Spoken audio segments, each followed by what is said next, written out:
Mademoiselle Chanel, 2 premières. J'ai mis ça dans ses mains sur ma figure. J'ai vu ça il y a 3 jours dans la rue. Un monsieur qui a flanqué une femme perdue, mais elle l'avait mérité.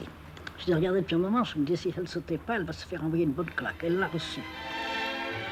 À 88 ans, Gabrielle Chanel, surnommée Coco, l'incontournable mademoiselle de la mode française, était gaillarde. Mais après sa mort, le 10 janvier 1971, sa maison s'est mise à péricliter. Karl Lagerfeld, arrivé il y a 10 ans, l'a transformée, avec un style que n'aurait peut-être pas aimé Mademoiselle, mais en conservant cependant ce qu'il est convenu d'appeler la mode Chanel. La mode féminine était faite en France toujours.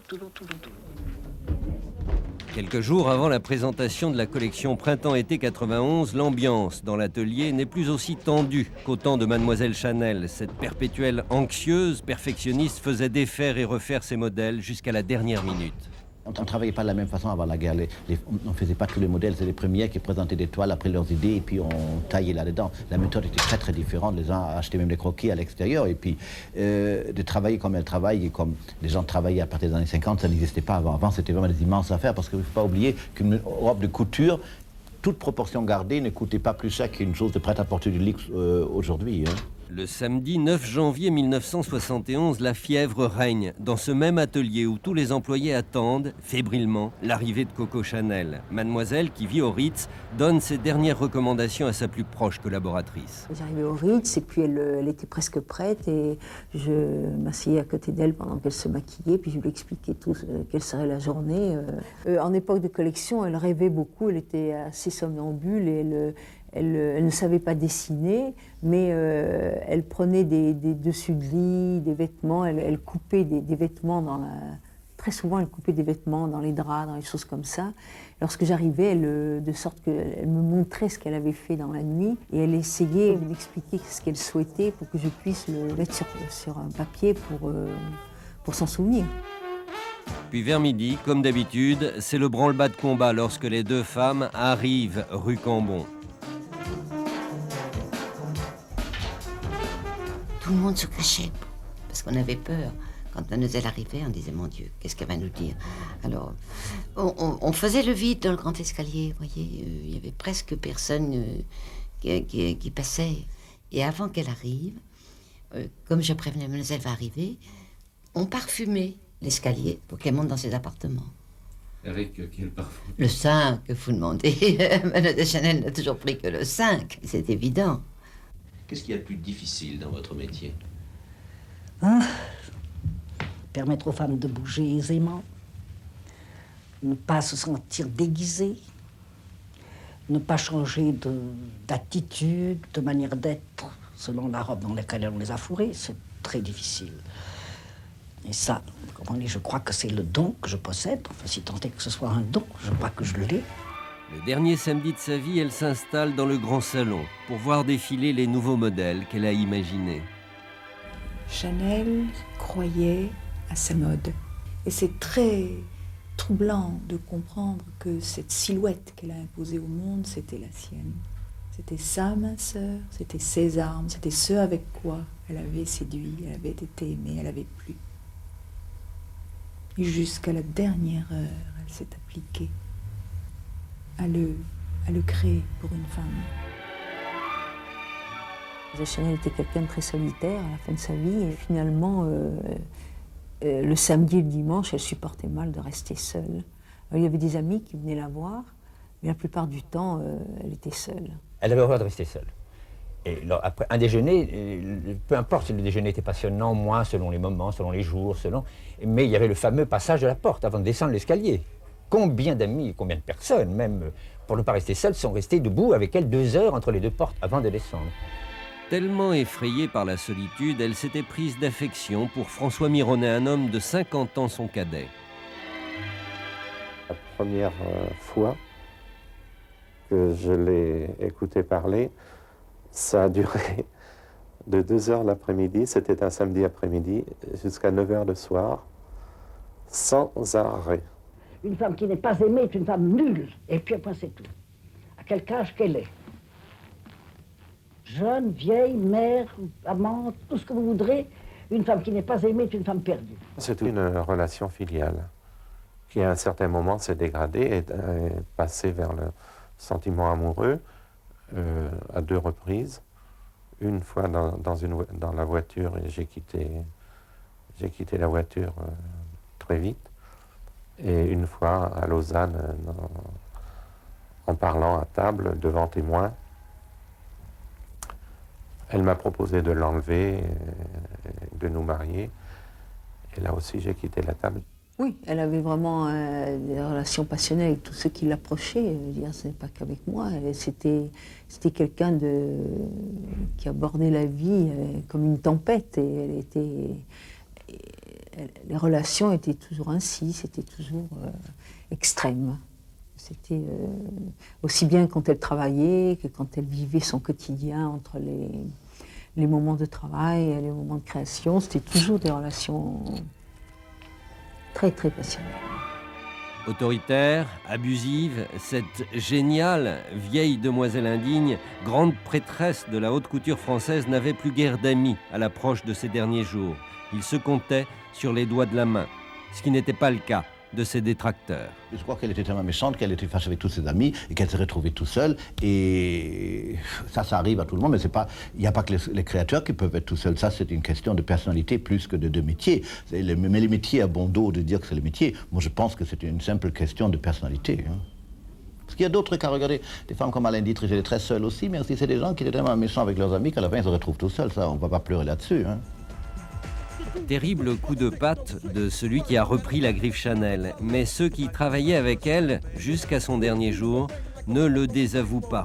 Le talent n'excuse pas la tyrannie que Coco Chanel exerçait à l'encontre de ses subordonnés, et cela jusqu'à sa dernière heure. La veille, elle nous avait fait le cinéma pour aller travailler. Nous, on en avait comme ça par-dessus la tête. On s'est dit, ah non, on vient pas de on vient pas demain. Oh, elle était folle de colère. Quand on lui résistait comme ça, jamais on aurait pensé qu'elle serait partie le lendemain. Hein. On aurait su ça, on aurait été travaillé. Ça l'aurait peut-être sauvé de la mort.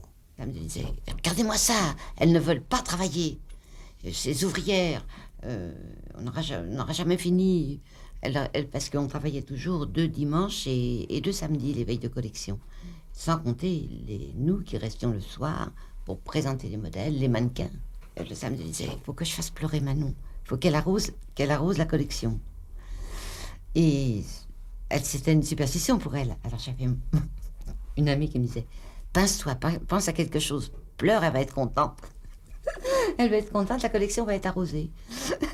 Alors, j'arrivais, mais des fois, j'avais pas besoin de me forcer parce que moi, je trouvais que le modèle était bien que je présentais sur le mannequin. Et ben, elle me le décousait. Et elle me dit, puis je veux que ça soit prêt pour le lendemain. Dimanche 13h, sa dernière amie l'a rejoint. Je passais les dimanches avec elle. C'était le jour où elle était seule. Le jour qu'elle détestait parce qu'elle ne pouvait pas travailler un dimanche. Et le dernier dimanche, ça a été extraordinaire parce que elle a été si longue à s'habiller. C'était très curieux. On aurait dit qu'elle prenait un temps qu'elle n'avait jamais pris. Elle n'arrivait pas à finir. On est descendu déjeuner très tard, au Ritz, vers 2h30. Et elle m'a parlé de sa mère. Elle m'a dit, je ne résisterai pas, tu vois, à refaire une robe à faux cul que portait ma mère. Et nous sommes partis au champ de course. C'était évidemment la promenade de sa jeunesse. Et d'ailleurs, quand nous sommes rentrés, je me rappelle, elle m'a dit, tu vois, autrefois, il y avait des odeurs de chevaux et des hommes qui m'aimaient. Je ne parvenais pas à la rassurer. Nous communiquions, nous parlions. Et elle avait un besoin presque physique de présence. Elle ne pouvait pas être quittée. Nous rentrons, je la vois disparaître dans la porte. Mais avant, sur le trottoir, c'était tard, elle allait juste prendre son dîner, son plateau, et recommencer le lendemain, qui était un lundi. Elle préparait sa collection. Et elle m'a dit, tu sais, tu passes rue Cambon en fin de journée, je travaille demain. C'était son dernier mot. En fin d'après-midi, seule dans sa chambre, Coco Chanel se sent mal. Elle téléphone à Lilou Marquand. Vers 6h, elle m'a rappelé en me disant, tu sais, je t'ai dit que j'allais pas bien, alors Vraiment, il faut que tu viennes parce que je ne me sens pas bien du tout.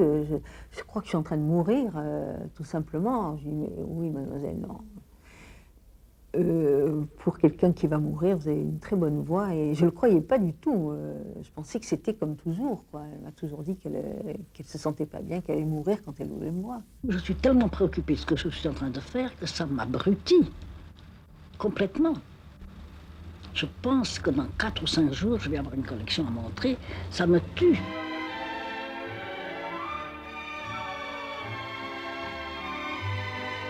Je suis allée vers 6h30 et j'ai tout de suite été effrayée par la pâleur et la fenêtre était grande ouverte. C'était le mois de janvier, il gelait dehors et elle était en nage. Elle m'avait dit une fois comme ça, au Ritz le matin, elle dit, voyez-vous, moi j'aimerais mourir comme De Gaulle. Elle a eu la même mort que De Gaulle. Quand je suis arrivée, donc, c'était vraiment la fin et j'ai pris sa main et j'ai fait ce qu'elle m'a demandé. Tous ceux qui l'approchaient ont pensé qu'elle était immortelle, que ça durerait 100 et quelques années. Et le choc a été assez brutal. Et quand je l'ai vue, j'ai pensé tout de suite que c'était pas possible. Et nous avait dit, alors, ce qu'il faudra, c'est que ce jour-là, dès que je serai morte, il faudra que vous me preniez tous les deux, François et toi, que vous me preniez bien, que je sois bien élégante, et puis me mettre dans la Cadillac, entre vous deux, que vous m'asseyez, vous rabattez le chapeau sur mes yeux, arrivez à la douane, vous dites... Vous direz que la vieille, elle dort, et vous montrerez mon passeport en disant qu'il ne faut pas me déranger, et vous allez m'enterrer tous les deux en douce à Lausanne sans rien dire à personne. Mais on n'enterre pas le symbole de l'élégance française à la sauvette. Coco Chanel, morte dans la solitude, aura des obsèques nationales. À la Madeleine, ses rares amis, ses ouvriers et le tout Paris se presseront pour rendre hommage à celle qui n'aura jamais trouvé le bonheur ailleurs que dans son travail. Quand, comme moi, on est seul dans la vie, facilement, si on ne faisait pas très attention, tout deviendrait absolument dégoûtant et équivoque. Pas possible. Une femme qui n'a pas de mari est une femme très à plaindre, voyez-vous? Oui. Ah, oui, oui, oui. Elle ne peut rien voir vraiment vrai. C'est pas vrai.